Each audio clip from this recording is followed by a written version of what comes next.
Hello everyone, it's Charlton.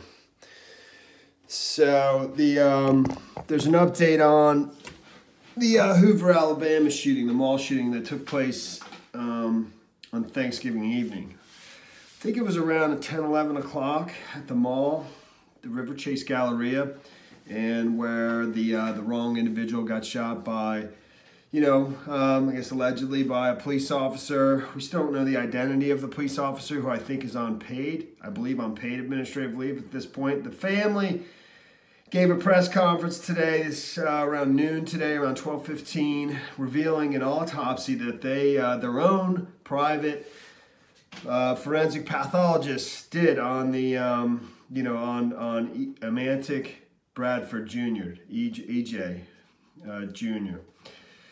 Along with their attorneys, and as well as Jesse Jackson was there. It went on for about an hour. I watched a fair amount of it. One of their attorneys is Ben Crump. He's a very famous civil rights attorney. Everybody knows him by now. He's handled a lot of high-profile cases. So the results of their autopsy are definitely going to cause a lot of angst amongst the community who are protesting against this, because the three shots that struck him from behind. One was into the back right back portion of his skull. Another one was into the back of his neck, and a third was into the lower portion of his back.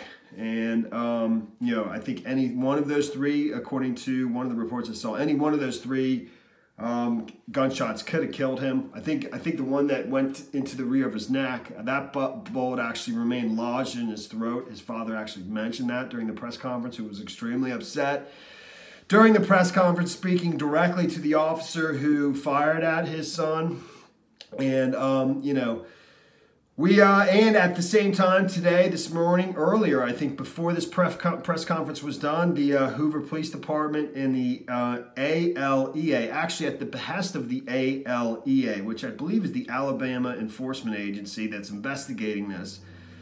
If I understand it correctly, the Hoover Police Department, the Hoover Chief, Nick Durzis, declared that he is not releasing any video prematurely, so they're not going to be releasing any of the, I guess, the body cam or surveillance footage that they have. I don't know if the mall, the River Chase Galleria, I believe I saw a report earlier, before today, that they were considering releasing the videos themselves if law enforcement didn't. I don't know where that stands exactly, but the Hoover Police Department doesn't want to jeopardize the investigation. So at this press conference, there was basically, he was shot from behind. So whether or not he's running away or whether he was just approached from behind, I think that's a question that remains for me. It does. And it was mentioned that he was running away or could have been running away multiple times during the press conference, but it also could have been that he was just approached from behind immediately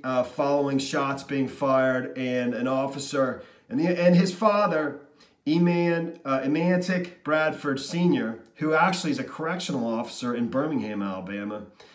He stated it, I think, properly in that no matter what, he should have been given a verbal command to drop his weapon. I don't think that can be in dispute. And I understand that in the moment, there are seconds, milliseconds, because you're in a mall crowded with people, you're hearing shots being fired, and civilians all over the place, and somebody's got a gun. That's a tough call to make. I mean, it's pretty much, it's impossible, man. You can't, it's difficult to be an officer.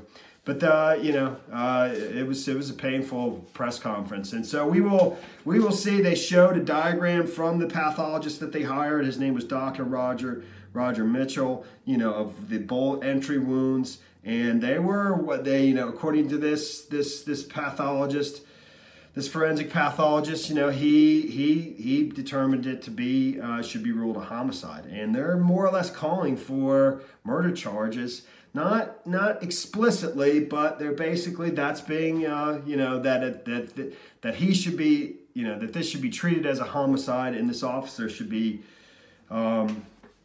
charged. And I don't know if they're calling for him to be charged with murder or what.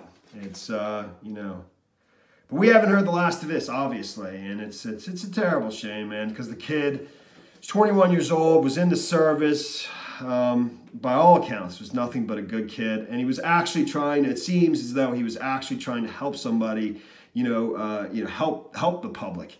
And defend the public from somebody who was shooting in the mall, who ended up shooting an 18-year-old and then also a 12-year-old girl that was hit in the back with a stray bullet.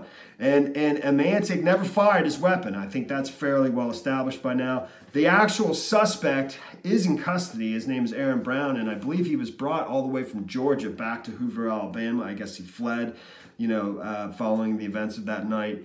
And yeah, that's where we are right now. All right, that's the story there, man. Thanks for watching my videos. Please subscribe to my channel. Give me a like down below, and I'll see you in the next video. Later, man.